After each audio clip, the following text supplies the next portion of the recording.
Mr. Jones. Why didn't you sense me as you seem to do others? That's my secret. Why are you here? Because of the center? The cult's spreading all over the world. At first, I thought it might be the communists, but they're having trouble with the cults, too. It's not ideological. There's some kind of psychic force involved. It's affecting people with high susceptibility, getting into their minds. I felt it. Yes, your feelings. How? Let's just say that's my secret. You came here because you want to work together. True? True. Then we'll share our information. I've already collected some.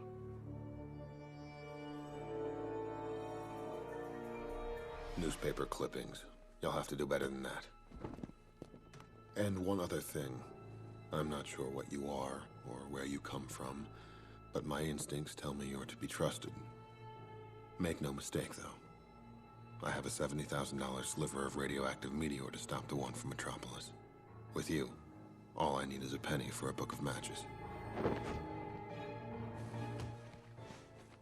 Welcome to the Superhero Cinephiles Podcast. I'm your host, Perry Constantine, and here to discuss Justice League, The New Frontier, is a returning guest, Gordon Dymowski. Gordon, how you doing today? Pretty good. How are you?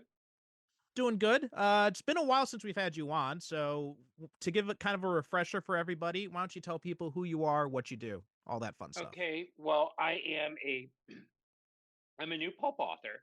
So I've written various short stories and essays.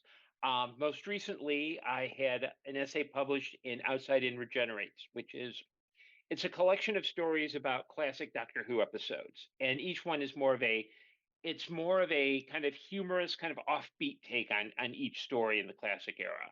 So I selected Time Meddler for that. I've also I also run the Chicago Doctor Who meetup, which by the time this episode comes out, we're actually changing our name to Chicago Whovians United, mostly as a way to kind of get out of the idea that we're not just, okay, we're going to go and hang out, but more of like we do virtual, in person, everything around Doctor Who. So it's kind of like a way for us to kind of say that we're a little bit more united, and especially now as we're recording this, we're heading into some darker times for sure. Yeah, Yeah. unfortunately, that's very true. Everything that's happened with there, people already know my thoughts about that. I recorded Hmm. kind of a special episode about that, and basically, but just to sum up what I'd said there is, I'm kind of glad that I live in Japan. It's more than ever. Hmm. Well, I think it's important that it's for those of us who don't live in Japan, who live in the States like I do. I think it's important to take a stand. I mean, part of the reason I run the Who meetup is that people need a place to go. That we reach out. We specialize in engaging people who don't necessarily do conventions or have the ability to do a lot of socializing. Um, I think it's also important to remind um, one of my day job is that after last year, a property management company bought out my mom's old apartment building and 5 other buildings and terminated everyone's leases for no reason. So I formed a tenants union, and now I do policy work with Metropolitan Tenants Organization here in Chicago. So to me, that's the important thing is, as we head into the future, it's not going to be, the fight to do good and to treat people with respect is not, it's something we can do every day. We don't need to be grand heroes about it, but if we can make a difference in like 5 seconds for somebody, make somebody's life easier, to me, that's the key thing. And that's what's going to hopefully help us through the next few years. I think that's all very well said. And I mean, you guys are doing great work over there. Now more than ever, the tenants need someone who is going to be Hmm. standing up for them, because in the housing situation in America, it's just It's ridiculous. It's Yes. unbelievable, like what you guys have to deal with, the kind of crap you have to go through, and then on top of that all, you have to pay a premium for it. I mean, I always Hmm. tell people that here in Japan, we rent a house for like the equivalent of less than $500 a month, and Ooh. yeah, you lucky to find like a shoebox apartment in anywhere in America for that price, unless you go to like the most rural of rural places. Hmm. So all that's very good, and I'm glad you guys are doing keeping positive and finding ways for people to connect. All that's very important. But let's talk about some stuff that's a little bit more fun. So before we get started in the movie, what kind of stuff has been interesting you lately? Anything that's been grabbing your attention these days? Well, right now I'm reading Robert Bader's biography of Zeppo Marx, which is very interesting because Zeppo you think of as the the the Marx brother nobody knows, and it's fascinating because Zeppo was at various times outside of the Marx brothers an agent representing talent. He raised horses. He also worked for Ford when he was really young. And right now I'm in with the 50s where he's running basically a machine shop, and he actually developed the Marmon clamp, which is it's the for those who it's like a strip of metal and there's a bolt that you screw into it that got used in airplane parts. Um, and Zeppo Marx was one. He bought the patent and kind of refined it. So because the Marmon is Marx, and I think uh, the other person was like Manning or Manstein or so that. And it's really interesting to see how somebody um, somebody who was known for show business for like 5 minutes actually had this great this interesting life afterwards. And Mhm. on the comics and TV front, the what I'm really digging here is Creature Commandos on Max. That is just I love that show. I have not had a chance to check that out yet, but I have been hearing good things about it. I am looking forward to watching that. I also got to finish up the Penguin. We had gotten a trial period of You Next here in Japan, which is where I guess that's kind of like what HBO puts a lot of their stuff out on over here. Hmm. And so I got to watch like the first 2 or 3 episodes of The Penguin, and before our trial ran out, and then just like, all right, well, I'll catch it all at another time, I guess.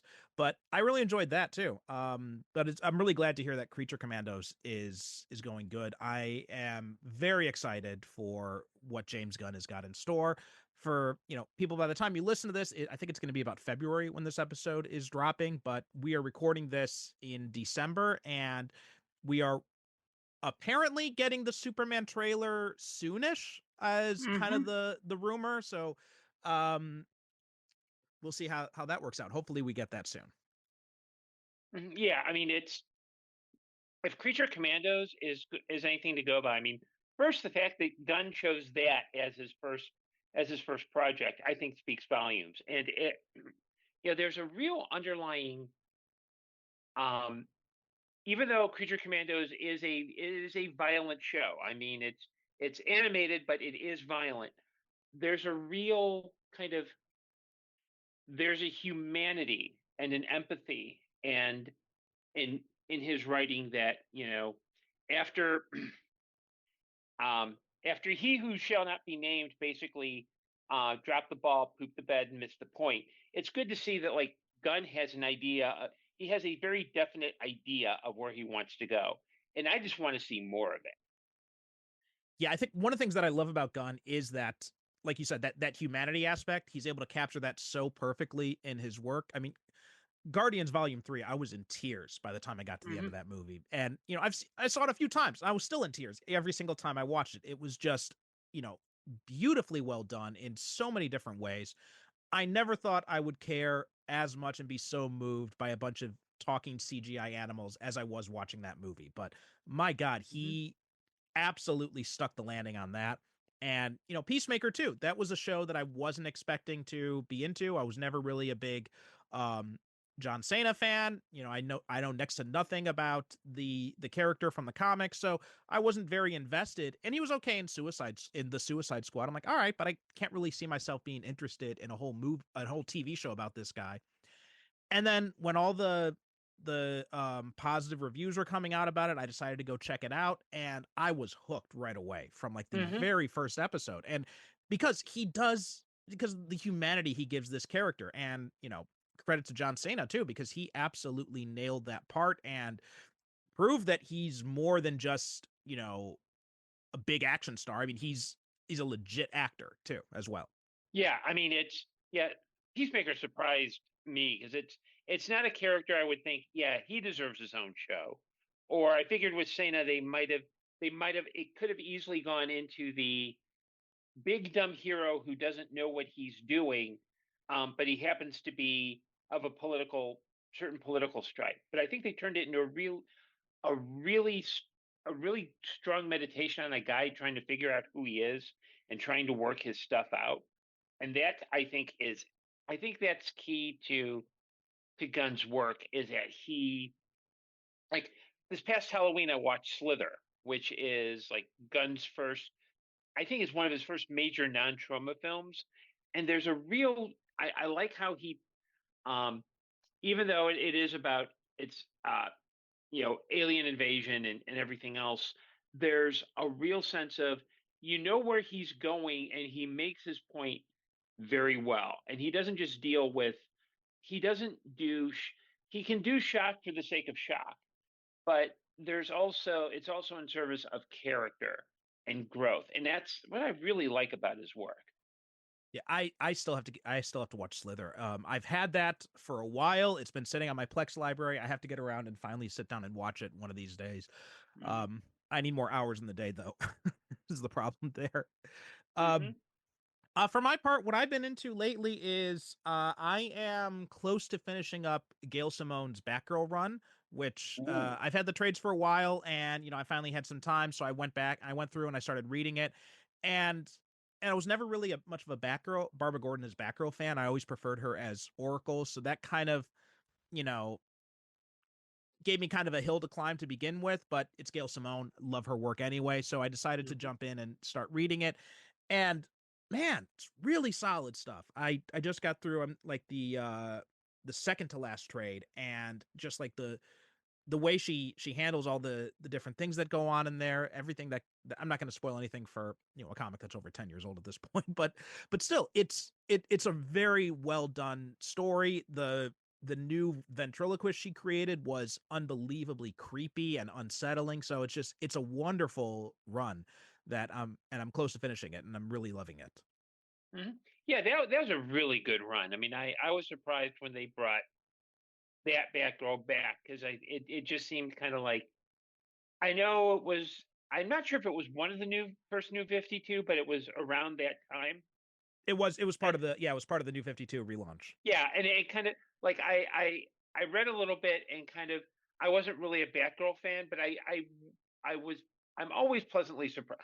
I loved Gail Simone's work, and I was really pleasantly surprised by that book in particular. But I never really got to finishing out the run. I kind of my taste in comics was drifting towards other things. So Yeah. Well, it is good. And it's funny going back to looking at the New 52 stuff and seeing it in divorced from all the controversy that era created, and seeing what stuff was actually really solid and then which stuff was, kind of rightly criticized at the time. And Batgirl mhm. is definitely one of those that was, despite any misgivings people might have had over um taking her out of the wheelchair. I mean, really, really well done book, and most of the Bat stuff actually, like Mhm. the Scott Snyder's Batman run especially was amazingly well done.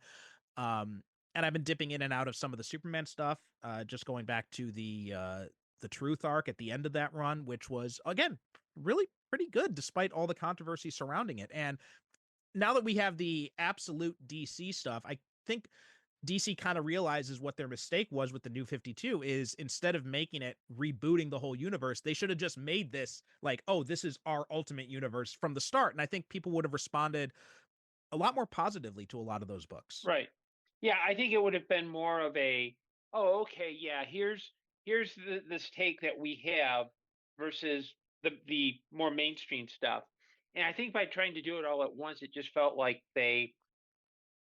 I think they were so used to having that constant reinvention that it was one time where they said, where instead of, hey, do we instead of saying, "Hey, maybe let's reinvent in another, you know, in another branch. Let's just make it all the same." And I think that's, now that a lot of that has shaken out, I think it's interesting that, DC is doing some interesting stuff, and I'm really down for it. Yeah, I've been dipping into some of the newer stuff here and there. A buddy of mine lent me his DC Universe password, so I can access it now from Japan because they still won't make it available in Japan, which is another story. Um, and dipping in and out of some of the newer stuff. I'm almost up on the latest. I'm about to read the Return to Kingdom Come from World's Finest, and just loving what That Mark is a Waid and that Dan. is a that is a great storyline. Yeah, I'll I just mean, say it right there. well, I mean, Mark Waid, I'm so happy for that guy. He's always been such a great writer, and to see him, I think, finally getting the due respect that he deserves at DC is really something special, and finally being allowed to play in the larger universe, when up until this point the biggest thing he was allowed to do was, a short run on Justice League or otherwise the Flash, and then everything else was like reserved to like the fringes of the of out of continuity stuff. So it is really nice to see him getting to cook on these big name characters. Hmm. Yeah, it's wonderful. All right, so that's a pretty good preamble out of the way. So today, like I mentioned at the top, we are talking about Justice League: The New Frontier, 2008 animated film, and an adaptation of Darwyn Cooke's amazing graphic novel DC: The New Frontier. Um, and this movie, this is, I think, of all the this was a time period when DC was doing the kind of direct adaptations of a lot of different comic book stories. So we got All Star Superman, we got The Dark Knight Returns, the Superman Batman, the first two story arcs there, um, Superman Brainiac, which we covered fairly recently here, and a bunch of other stuff. And The New Frontier was one of these, like Dark Knight Returns, like Public Enemies and Apocalypse, when it wasn't just adapting the story, but instead they were going to also adapt the art style that was used in the comic book. And to varying degrees, that was successful or unsuccessful. I think, All Star Superman didn't quite hit the mark. Superman versus the Elite, I don't know what that art style was in there, even though the rest of the movie was good, but the art just felt very disconnected from what kind of movie that was supposed to be. Um, but the two that I think handled it the best were New Frontier and also Dark Knight Returns. I think both Darwyn Cooke's style and Frank Miller's style, they both really kind of lent themselves very well to an animated adaptation. Whereas some of the more detailed artists, and Ed McGuinness too, to a lesser extent in Public Enemies, but some of the more detailed artists like Michael Turner or Jim Lee, their art style is so hyper detailed that it doesn't really translate very well to animation. Um, so, I mean, one of the things I think about this movie is the art style was just amazing. So before we jump too much into this, what is kind of your history with the New Frontier story to begin with? Well, I had originally, um, I had read the original graphic novel when DC released it, and the reason and my motivation reading it was, years after the Golden Age with the JSA, there were rumors that DC was planning a sequel that was going to be called the Silver Age. And I don't think the New Frontier was that direct sequel. I think it was kind of one of those where, okay, we're thinking about doing this Silver Age idea, but Darwyn Cooke comes in with a much better idea. So I read the original graphic novel and I loved it. So because I think it was a great part of it was that it was a really good kind of as a great kind of history of the post JSA era, where it started with all the World War II heroes of the DC range. Then it started moving into the 50s, and then heads right into the late 50s, early 60s with um, Hal Jordan in that air fight and the Flash running, saving Iris from Captain Cold. So and I love Darwyn Cooke's work. I mean, I love his art style. Um, and so it was one of those books that really kind of grabbed my attention and just really grabbed my imagination. And when I first heard they were doing a movie version of it, I'm thinking, oh, this is going to go real bad. But luckily, one of the key advantages to this is that Darwyn Cooke was actually like an advisor on the film. So he had a hand in making sure that like the art style was similar, that certain sequences worked. Like if you like in the sequence where the Flash is running to Las Vegas, in the graphic novel, it's actually a panel where you see him break the sound barrier, where it's like he's running, he's running, he's running, and that explosion is just a still shot. It's still that shot still works in the movie because it's the way that the it's written and the way that the progresses. It still has that impact.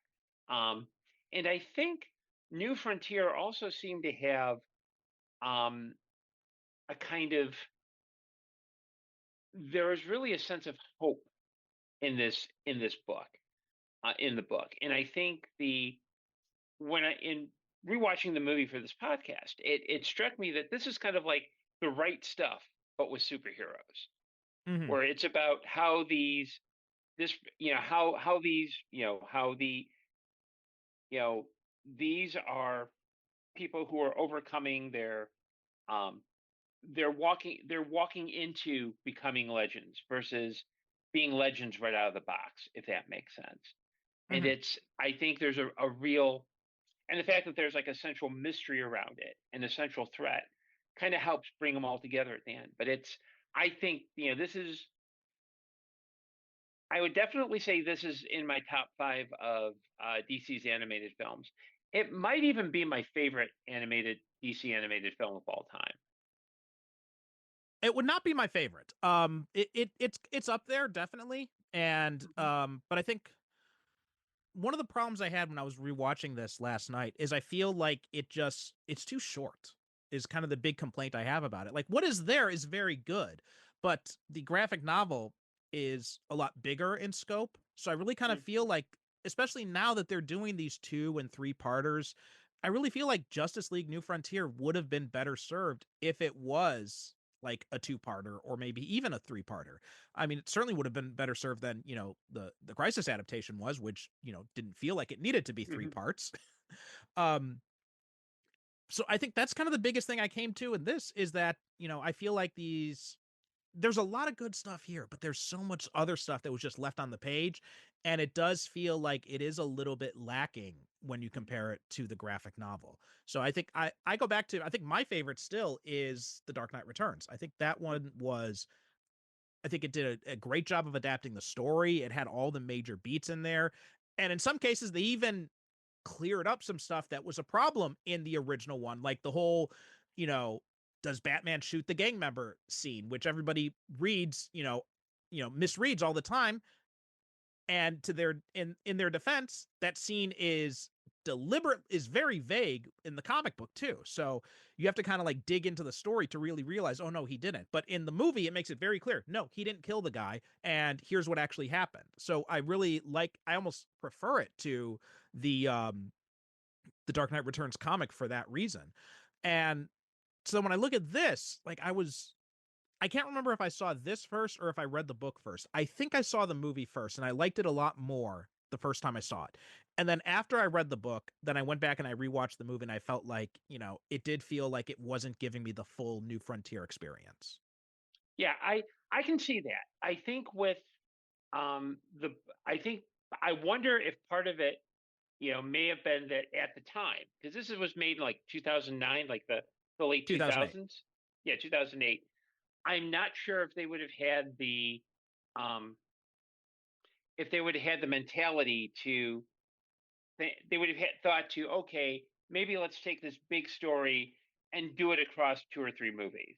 Um Mostly because I don't know if the will was there. And I think giving it that Justice League branding was kind of like, okay, we got to throw something out to appeal to people who don't know what the new frontier is. So we'll throw Justice League in front of it.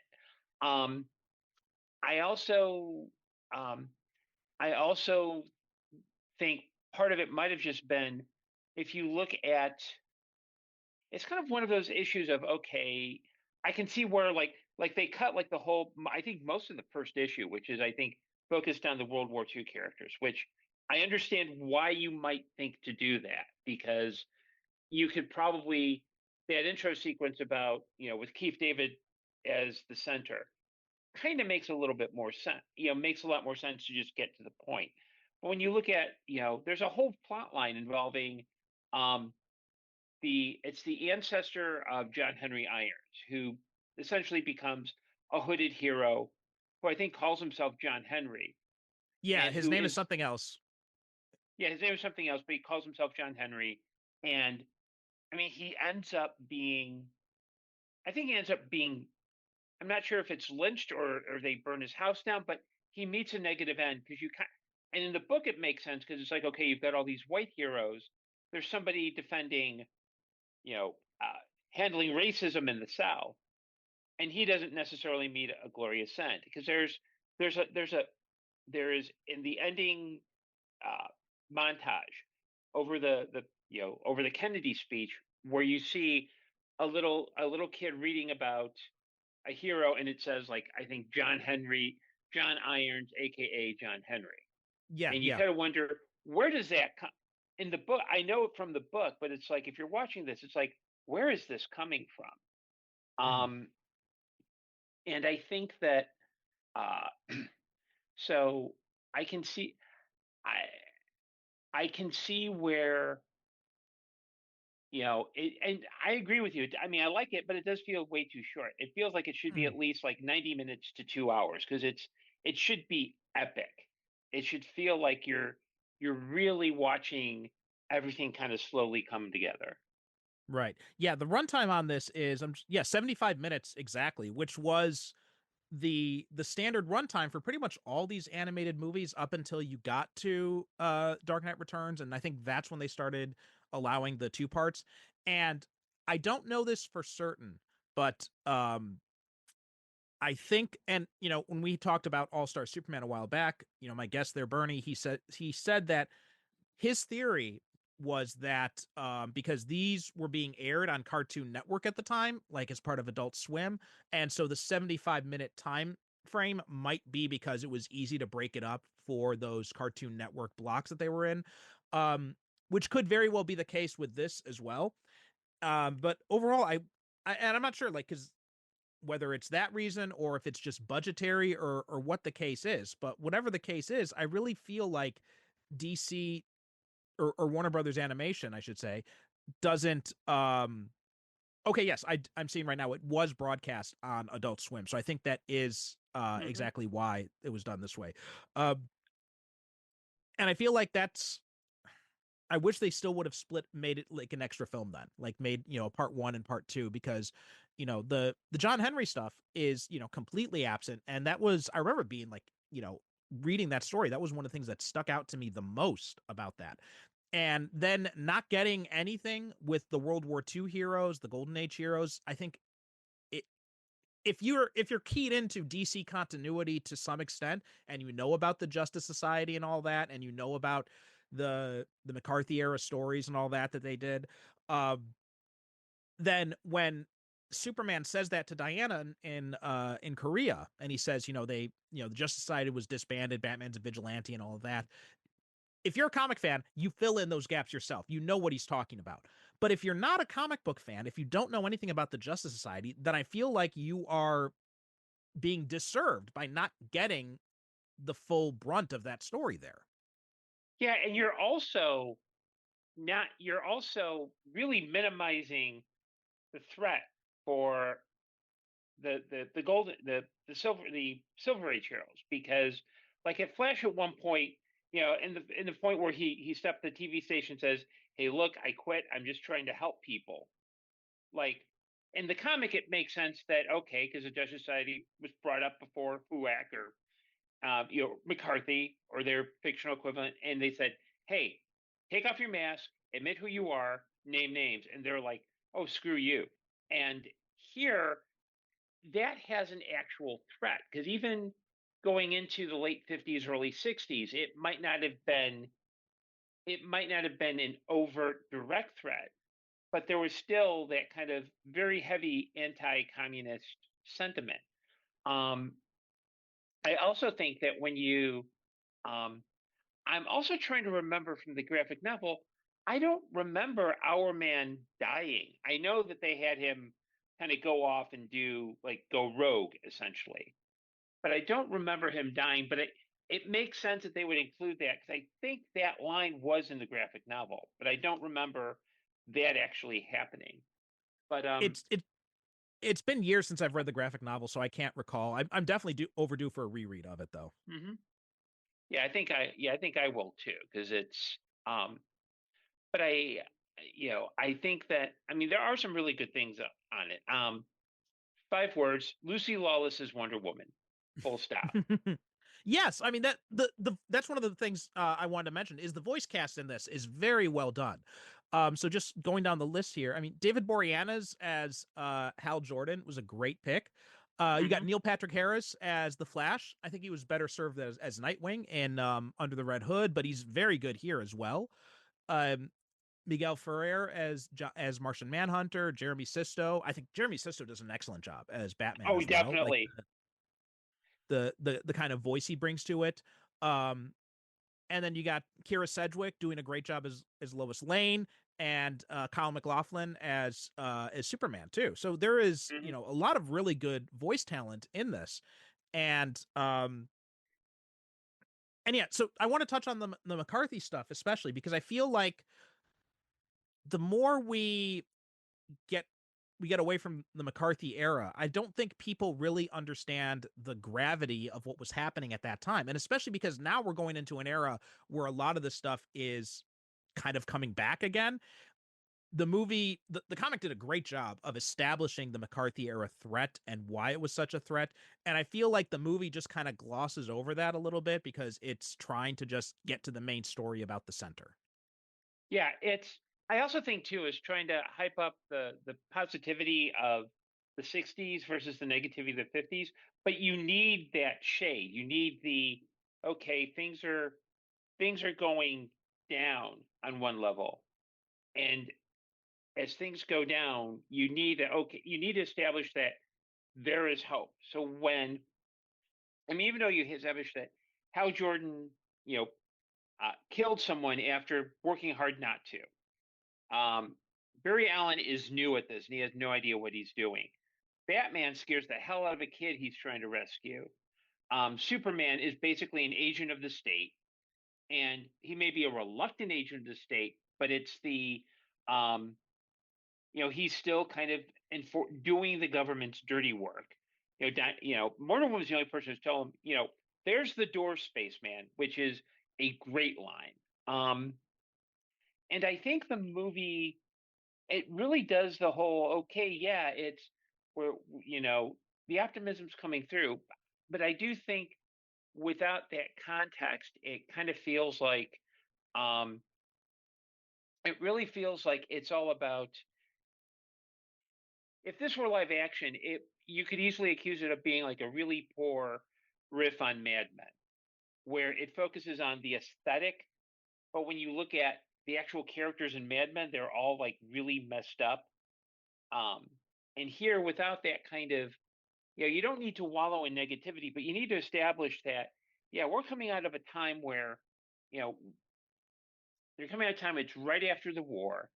And, you've got the perceived threat of communism where you're basically told you got to rat out your neighbor or the government will punish you because you chose to associate with certain political beliefs.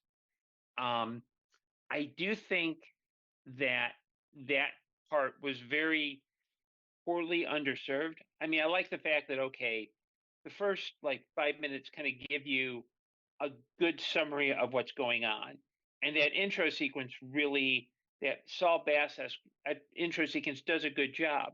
But you really need to establish what the stakes are. And here, all it is will Hal Jordan get the Green Lantern ring? Will Barry Allen survive? Versus, okay, there's a need for heroes. What's the need? Yeah, that need is not really established there. And yeah, the like you said, the Flash thing, I almost felt like I missed a scene when I was rewatching this movie last night because and then I had to go back and I had to relook on Wikipedia about the summary, and I'm like, oh, that's right. He was being threatened by the government, and that's why he retired. And that just so it just kind of feels like he's just giving up, like he's just going into retirement here in this movie. It's not really covered as well. I also feel like Superman is underserved here because the scene with him and Wonder Woman. I love that scene. I think it's the best. I think it might be my favorite scene of the movie, or at least one of my favorite scenes. The and it touches on so many different things that Cook was trying to say with that original graphic novel about, like, this idea of this corrupt war to begin with, this the suffering that these women have gone through, and Hal's whole thing too, that was also really well done to show, like, this is Korean War was a war that kind of, was should not really have gone down the way it did, to say. Mhm. And so one of the things that and both when I read the original comic and when I watched the movie, I felt kind of annoyed at how the story treated Clark in the beginning here, because it feels like this is a Superman who is, you know, kind of a pushover, but the comic counters that with him staging the fight against Batman, which is why, and he basically says, like, hey, look, I tried to stop Batman, I tried to bring him in, I wasn't going to do it. And of course we later find out that, oh no, that was all just a ploy. Like, they didn't actually, like, Superman was helping Batman, he's basically a collaborator there.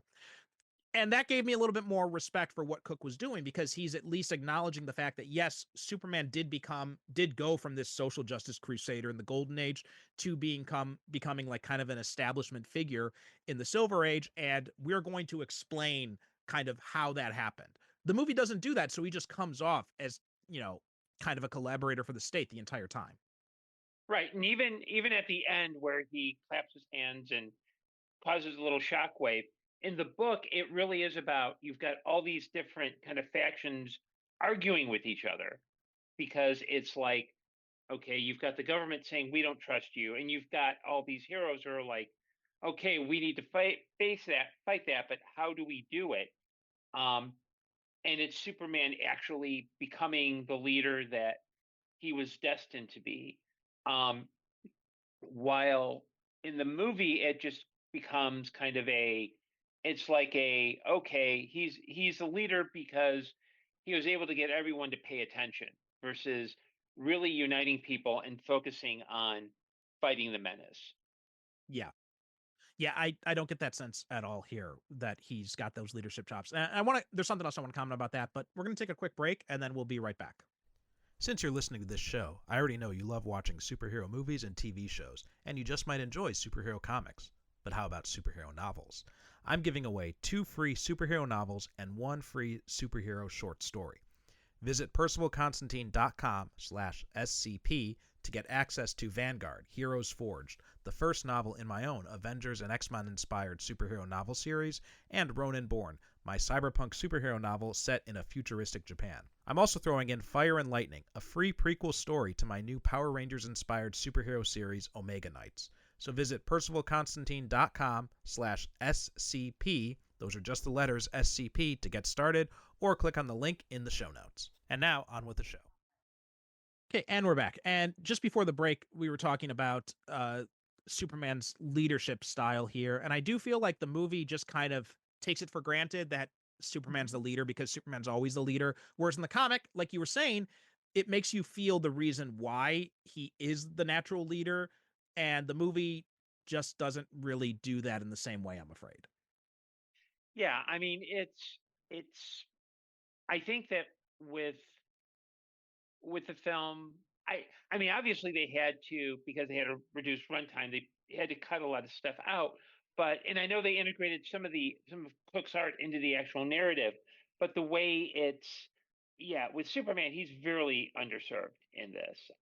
Um, and I think that, you know, I think that it also kind of shows where, this feels like it's less about the rise of the Silver Age, the new frontier, and more about, oh, this is just an extended origin for the Justice League, because the movie ends with the classic, 5 the penultimate next to last image is the 5 members fighting Starro from that one Brave and the Bold cover. And then Mhm.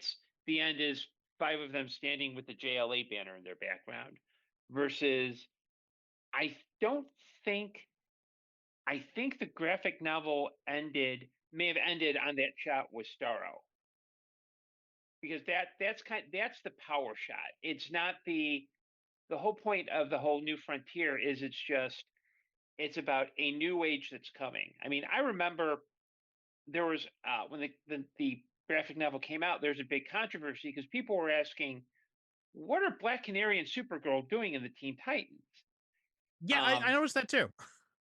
well, Cook had explained it, and I think because it's in one, I've got this on DVD, and in one of the background featurettes, and he'd said it in interviews that in his mind it was his way of kind of signifying that yeah, there's a change in generations that in his mind he would if they had been around, Supergirl and Black Canary might have already been included in the Teen Titans as far as he was concerned. And I think I don't I want to say that I'm trying to remember if New Frontier was uh under it was an Elseworlds or if it was just it was I don't think it was marketed as a straightforward DC book like this is how everything got here. It wasn't like a Crisis on Infinite Earths. But I do feel like that might have been how they kind of explore how they justified it that it's an Elseworlds, so of course um it's this parallel, this alternate reality, but I can kind of see the logic even though it's not canon, it's not quote unquote canon.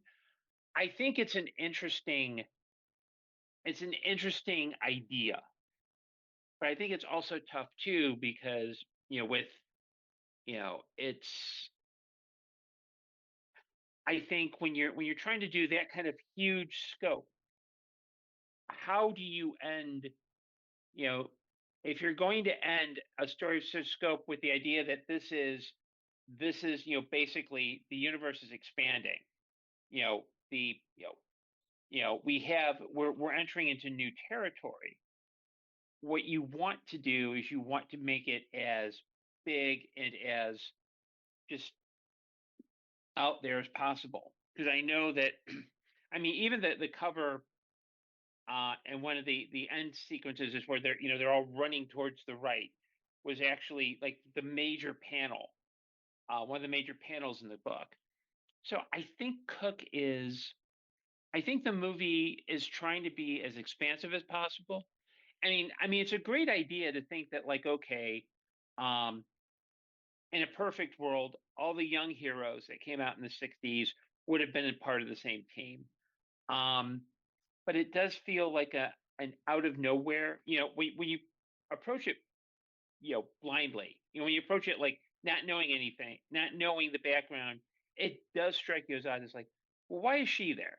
Why are Mhm. they there? Because they never were part of the Teen Titans, nor and in one Black Canary's case, the only reason she ended up being the daughter was it was the '70s where they're trying to figure out, okay, well, um, if that was the original Golden Age Black Canary, she would have eventually, at some point, been old enough to be Oliver Queen's mother, which I think would have been a great story to tell. But no, and it was this weird thing of she was her. It was um, the Golden Age Black Canary had a daughter, but left her in limbo between Earth One and Earth Two, and I don't remember all that, and I don't know if I have the brain space to even like dive deep, but it was a nice little narrative shortcut, I think. But it does feel a little like okay, yeah, that is a little bit out there.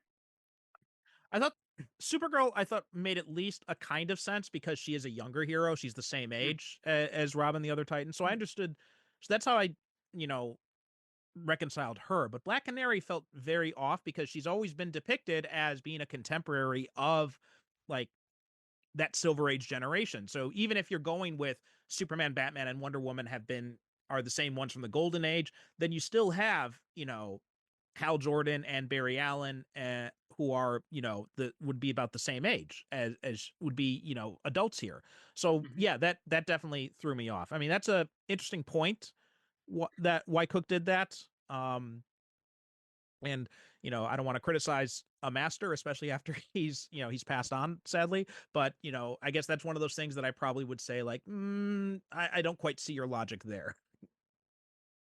Yeah, I mean, it's an interesting creative choice, and if it had been, um, I guess if there had ever been some point where we saw the golden age Black Canary like tutoring her daughter, like doing kind of a Silk Spectre thing, yeah, you're gonna wear fishnets, um, because yeah, a '50s mom I think probably would do that to their daughter in the early '60s.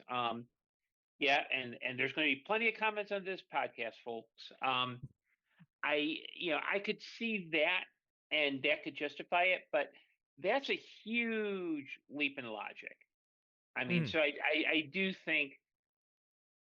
do think that maybe one where yes, it's cute, but it you could easily just you said, yeah, that doesn't work. Let's throw that out. And also the whole thing about the center and its motivation is, I think, because they do all this stuff to kind of gloss over the '50s stuff, it also makes the center's motivation feel a bit more hollow. It doesn't really go into the detail of like all this stuff that is going wrong at this time period, which I think would definitely be necessary for that part to really land here.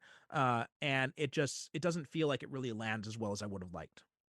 Yeah, and especially since the whole point of that World War II, the first the World War II stuff is that the center is basically Dinosaur Island, or where they held the war that time forgot, and it was kind of a messed up place that as things were getting more messed up in the outside world, the center just said, like, you know what? Yeah, let's just end it all here. And that was a legitimate fear in the 1950s and 60s through nuclear Mhm. war.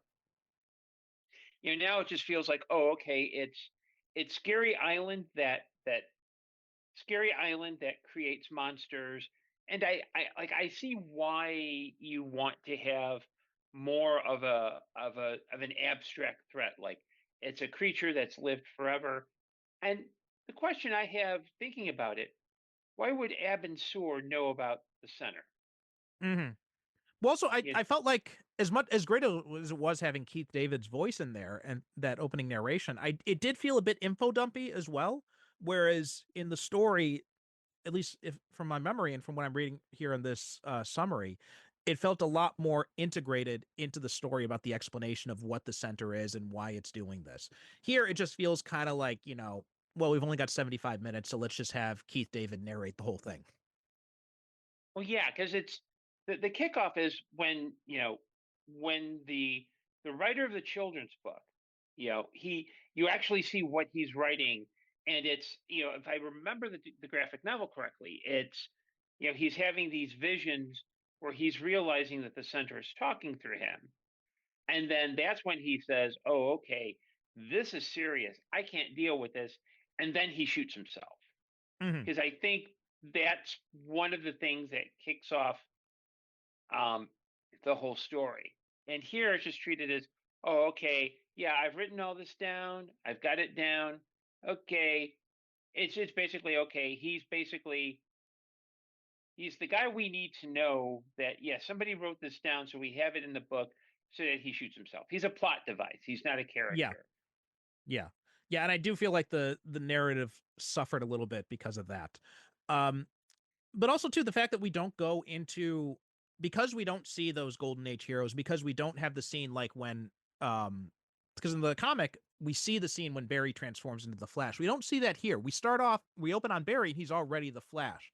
So if you're watching this movie and you don't have any knowledge of the comics, you might be forgiven for thinking, well, wait a minute, was Barry part of those other heroes that were outlawed, or what's the story here? Like, what changed to make him come out publicly? And that just doesn't feel like it's really given the space it needs. Yeah, or even throwing in an additional line like, "Oh yeah, you're just like that guy with the weird helmet back in World War II." Hmm. something. Yeah. Yeah. So yeah, I think it's also tough. I think I think it's they're obviously I would have loved to have sat in on the production meetings for this movie because even though I enjoy it and it's a great movie in my opinion, I do wonder what like what was the rationale between removing certain decisions because I think some of the Paradise Island Themyscira sequences with Wonder Woman were a lot longer, and there are a lot more of them, if I remember correctly. Because it kind of dealt with the whole, you know, it wasn't just, oh, she's not a good enough leader on Paradise Island. It's that she is absent from most of it, and she doesn't understand um, it's like she's of not just avoiding leadership but like avoiding conflict if I remember Mhm. the graphic novel correctly. um Yeah, I think you're right. I again, it's been years since I've read it, but I do recall more stuff happening on Themyscira. So I think you're right about that. yeah, and it's I mean, I do think that the greatest hits hit hard, like the Mhm. sonic boom, the nobody messes with my iris, the Yeah, hey, great book. I've got a $75,000 chunk of radioactive metal for the Kryptonian, but for you, I only need a penny for a book of matches. That was a great line. Yes, I and that leads on some one of the positive things I wanted to talk about is the depiction of Batman here because I think more than any other character, I think the movie does a really good job of capturing that shift in Batman's Hmm. methods and his personality because first I love seeing him in that golden age costume too. It's also really cool to see how his costume evolves over time and that shorthand with the kid, which again I can't recall if that's in the graphic novel or not, but it works really well here. It's very well executed and we see how Bruce has a reason for softening his methods because like he says, I got in this to scare criminals, not kids. And so then he's dealing with that by becoming a mentor and a father figure to Dick Grayson. He brings Dick Grayson in as Robin. He starts wearing blue instead of black. And but that line that he delivers to John, that is just like hardcore golden age Batman right there. Well, the rescue sequence with the kid is straight from the graphic novel. Okay. With the cult. And I think the only difference is that in the graphic novel, I think John has more of a panic attack and then he shuts down. Um, but yeah, that I think Batman they did well because it's not just the change in costume, but even vocally. Sisto kind of does the kind of he does the kind of the kind of there's a little bit of hoarseness in his voice, but when he goes with Robin, it it rises just a bit, and it's very imperceptible, but you can tell it's a little bit more warmer. It's more warm. It's more kind of direct, and you can see where he's kind of realized that he's not doesn't just need to be a mentor and a father figure. Like he needs, it's almost like he needs to remember that he got into this to save people. He didn't Mhm. get into this to just be like, you know, um, this is probably a lot of fanboys probably didn't like this version of Batman because it's, he actually isn't just about being, hurt over his, he's not all anger and rage. He realizes that, Mhm. yeah, I've got to be this other thing as well. So, yeah, I think he may be one of the few characters. He and I think Hal Jordan are maybe the two best written characters in this movie because Hal Jordan, you're used to him being kind of like a cocky, arrogant pilot, and on some level he is here, but you also understand that like he actually, you know, he's actually in a military psychiatric hospital to get over essentially PTSD, and I Mhm. think that shows a real shift in his character because he's not just knee jerk reactions. It's like he even says, "I know who I am right now." Yeah, I agree with that. I think Hal I thought was handled very well, and I mean, I'm a huge Angel fan too, so I loved hearing David Boreanaz do the voice, and I think he did a really good job because Boreanaz is able to, if for anyone who ever watched Angel, you already know, like he was able to pull off cocky at times, especially when he was in the Angelus form. He was able to handle like this, the brooding side, obviously. But also there's just kind of like there's this charm he has. Like even when he's brooding, he never gets into like full on like, you know, emo territory or like melodrama territory. Like he still has like, a kind of charming, he still has a kind of charisma even in those moments. I think that comes out in his performance of Hal. I mean, I love the line when Carol tells him, she's like, I don't date the pilots who work here, and he's like, yeah, but I'm not going to work here until for another 2 weeks. Yeah. Yeah, and I think too that's where this movie shines, is that it gives we're seeing we're seeing these heroes before they become heroes. Even Batman on some level is he's shifting away from that dark vigilante to, you know, and in a few years you can imagine him just, he's developed like the rainbow Batman suit and the zebra striped Batman suit. And he's still like, and at that point he's probably just he'll be nostalgic for all the time. It's like, oh man, I remember when I just fought cults and dark things. Now I'm going out and fighting a guy who's made up like a Lewis Carroll character. Just Well, I mean, not even the full on Silver Age, but like I could see a direct through line between this dark Batman and then the Denny O'Neil, Neil Adams Batman of the 70s. Like there's, mhm. very smooth transition between those two, the way it's handled here in this movie. So yeah, Batman, and I agree, Batman and Hal get the best served out of anyone in this film. Um, Me being a Superman, I'm still bugged about, the treatment Superman gets because I feel like him and Flash, I think, almost kind of suffer the most because although we do get that great line from Flash about "Don't mess with my Iris," which was great, but again, the quitting scene just makes it feel like he's giving up, and because we don't have that context of Superman helping Batman escape, when Batman makes that line to John about how I've got the kryptonite for the alien in Metropolis, that makes you think that, okay, these guys are really, hardcore adversaries here. You don't get the sense of there being that kind of camaraderie that the graphic novel managed to work in. Yeah, well, I wonder with the Flash if maybe the direction that Neil Patrick Harris was given was, he's young, he's very early in his career, and he's not sure of himself. Because that's what I hear in Harris's performance, and I wonder if part of the reason in the book he might still, I think that's part of the his arc in the book, but at least it's not as overt. Like you get the sense that, yeah, this is a guy. It's like, hey, I put on the suit, I run real fast. He's trying to figure out how to. Even in the movie, he says, I just go after jewel thieves and talking gorillas. Where I think that I can kind of excuse that because I think that was just bad direction.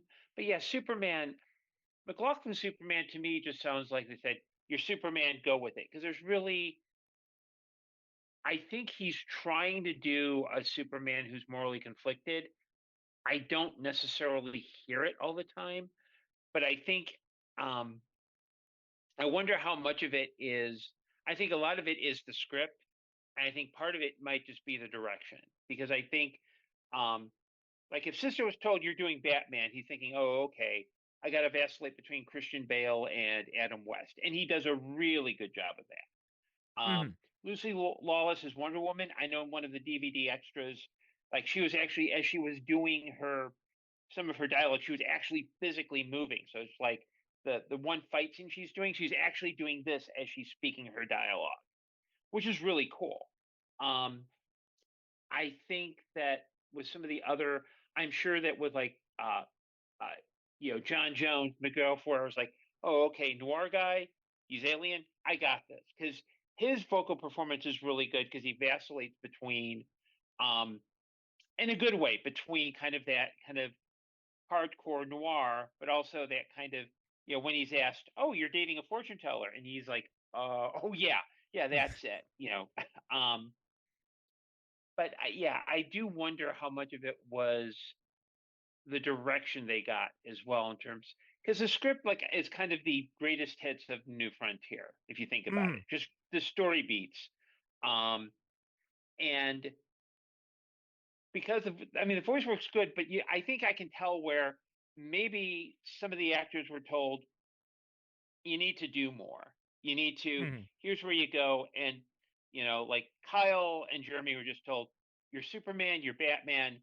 Like Lucy said, oh, I'm Wonder Woman. Okay. And she just went for it. So Yeah, I I think that. wonder if they, Sorry, go ahead, finish your thought. I would say, I think that might be one of the biggest things, one of the biggest issues with the movie is I wonder what the voice direction was like so that they didn't really maybe get what they needed to do.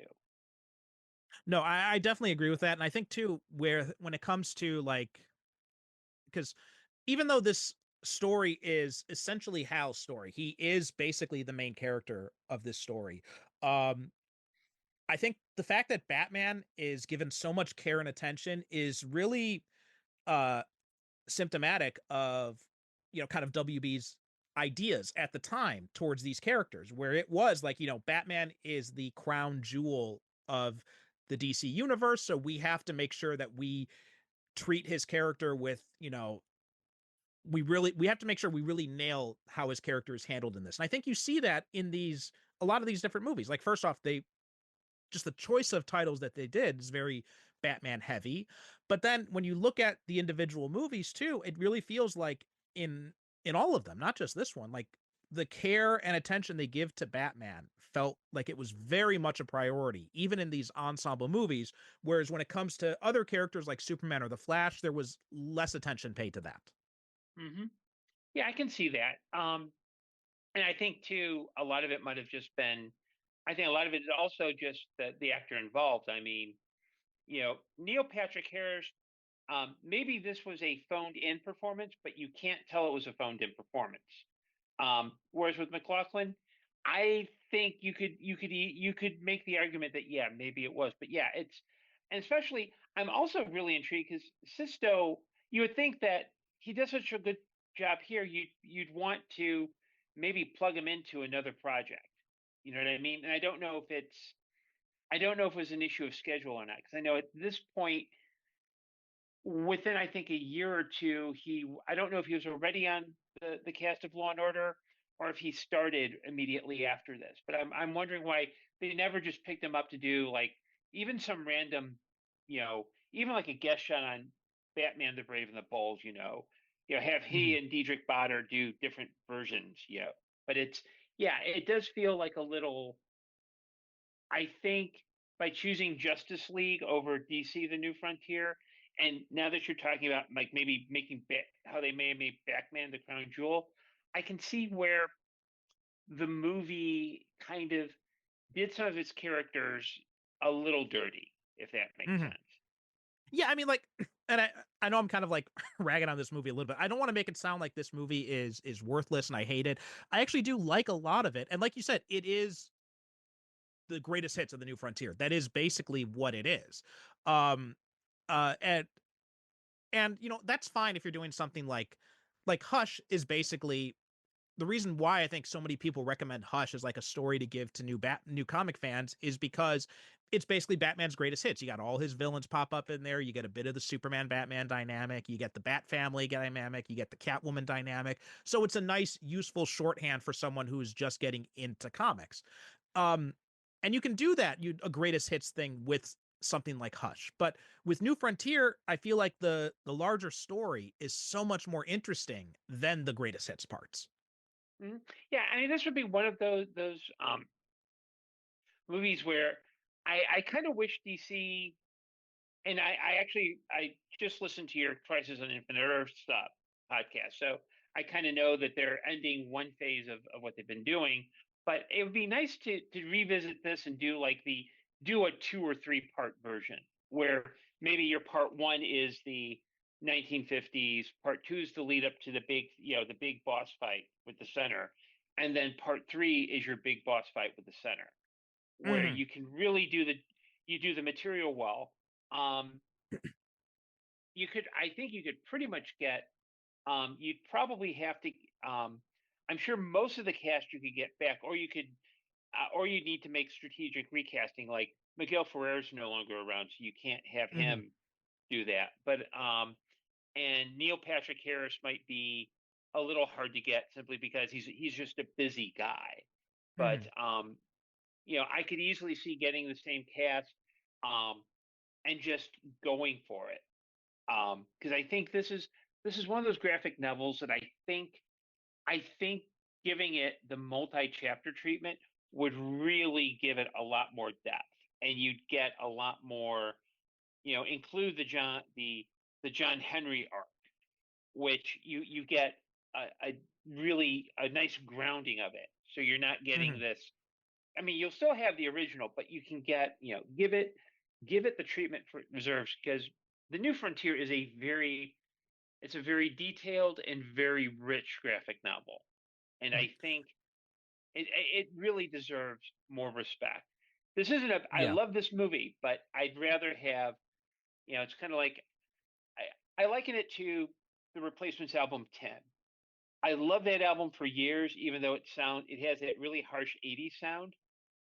Last year, Rhino Records released um, a four CD box set, and one of them was Ed Stasium remixed the entire album.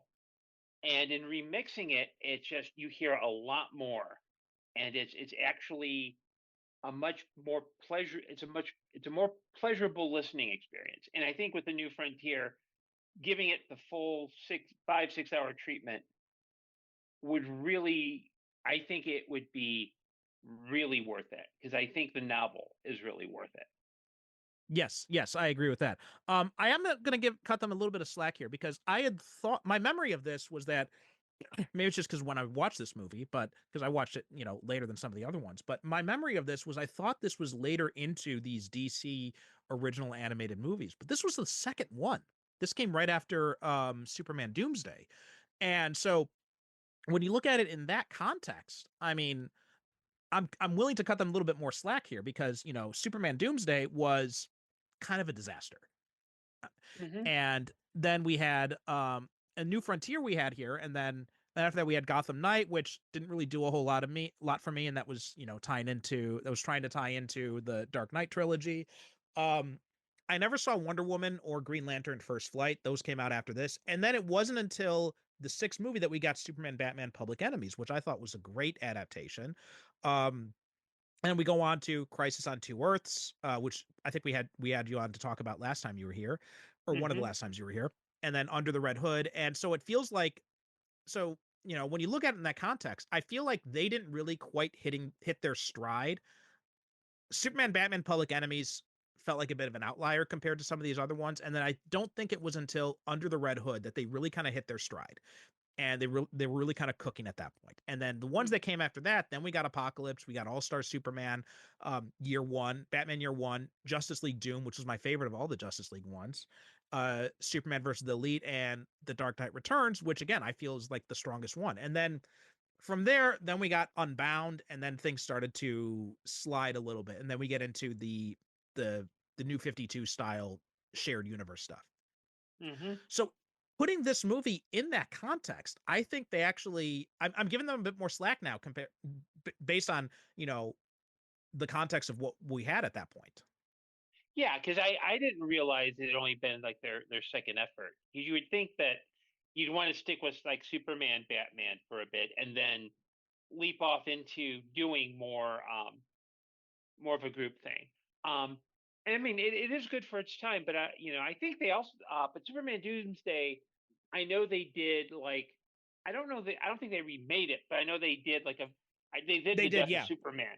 So I Yes, they think did. again, And they did that that as and then they did that as two parts. They did Death of Superman and then Reign of the Supermen. So they gave it a much more um uh they gave it much more care it deserved. I mean, still not the best because they still they tried to jam it into that New 52 continuity, but it was still very I think it was the best of those New 52 style movies. yeah, well, I do think there is precedent to kind of redo the New Frontier as kind of like an extent, hey, if they can do Zack Snyder's Justice League as a 4-hour mini series, Mhm. they can redo this as like a 4 or 5 part animated, 2 or 3 part animated series. And the advantage would be it would actually be watchable because there'd be an actual story. Well, I mean, it is, just going to say, like, we are at the 20th anniversary of New Frontier. The original comic has passed, but you could get this ready for 2029 will be the 25-year anniversary. So there, you could definitely get something together by that point, I think. So that would be Hmm. great if they do that. And I think that would be really special to see a full-on adaptation that really kind of gives it the space it needs to breathe. I mean, maybe do it as a Max series. You're doing Hmm. these animated stuff anyway, so why not? And you've got the Elseworlds label, which so far doesn't seem like it's being used for a whole lot. There haven't been a whole lot of projects that have been announced yet, other than the Joker sequel and the Batman sequel. So this would be a good place to kind of pull out that Elseworlds label and Hmm. use it for something really special, and to tie it into like the 25th anniversary of New Frontier. I think would be a great idea. Yeah, and I think I also think it would sadly be, sadly and ironically, be very relevant to the current political situation in the U.S. Because Hmm. I do think right now you know, there is going to be a need to reminder that of what heroism actually is, of Right. the idea that you can actually move past who you were and become um, and step in and become and grow and change, and actually that is a key step towards being a hero. And that uh, anything that resembles Joe McCarthy's efforts needs to not happen. Yeah, absolutely. Yeah. I think that's a great note to end on. Gordon, thanks so much for coming on to talk about this movie. So why don't you tell people where they can find you? Okay, well, you can find my main website is gordon-dymowski.com. Um, if you're looking for any kind of virtual Doctor Who efforts, our website should be up by the time you watch this. You should be able to find us under Chicago Whovians United or Chicago Doctor Who Meetup. But our main site will be chicago-whovians.united.org. Okay. Well, listeners, you can check that stuff out in the show notes. We'll have links to that. So please make sure to look up those things. As for us, superherocinephiles.com is the website, and we are Super Cinema Pod on the socials, which mostly just Blue Sky is where I'm the most active, but we also have accounts on Instagram and Threads as well, although that's pretty much just for new release stuff. But that does it for this episode. Thanks so much for listening, and we'll talk to you next time.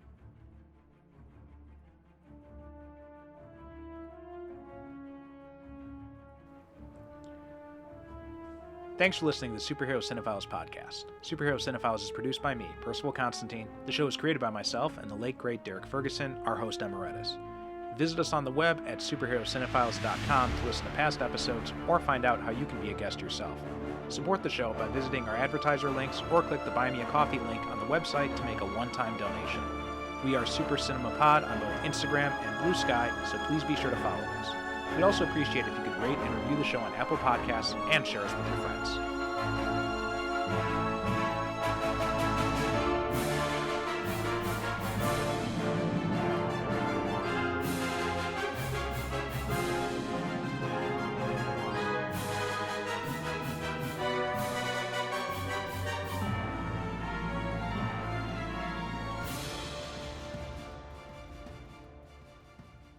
Thank you for listening. And as always, good night, good evening. God bless.